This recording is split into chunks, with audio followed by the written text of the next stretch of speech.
ഞങ്ങളുടെ വീട്ടിലെ ഒരു എന്താ പറയുക ഒരു മരമാണിത്. കരിനീച്ചി എന്നാണ് മലയാളത്തിൽ ഇതറിയപ്പെടുക. നീർക്കെട്ടിന് വേണ്ടിയിട്ട് ഞങ്ങൾ സ്ഥിരമായി ഉപയോഗിക്കുന്നത് ഇതിൻ്റെ ഇലയാണ്. വെള്ളം തിളപ്പിച്ച് ആ വെള്ളത്തിൽ ഞങ്ങളിത് ഇട്ട് വയ്ക്കും. തിളച്ച വെള്ളത്തിൽ ഇട്ട് വെച്ച് 5 മിനിറ്റ് കഴിയുമ്പോൾ ആ വെള്ളം എടുത്ത് കുളിച്ച് കഴിഞ്ഞാൽ അടുപ്പിച്ച് അങ്ങനെ കുറച്ച് ദിവസം ചെയ്ത് കഴിഞ്ഞാൽ നമ്മുടെ നീർക്കെട്ട് കൊണ്ട് ഉണ്ടാകുന്ന മേല് വേദനകൾ, ജോയിൻറ്റ് പെയിനുകളെല്ലാം മാറിക്കിട്ടും.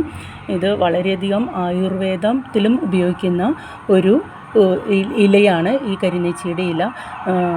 വയലറ്റ് കളറിൽ ഒരു ചെറിയ പൂക്കൾ ഇതിൻ്റെ മുകളിൽ പൂക്കും. ഇലകളാണ് കൂടുതലായിട്ട് നമ്മൾ ഉപയോഗിക്കുക. അതുപോലെ തന്നെ മലയാളം ട്രീറ്റ്മെൻറ്റിൽ ഇതിൻ്റെ ഇല കൊണ്ട് അവർ കിഴി പിടിക്കാറുണ്ട്.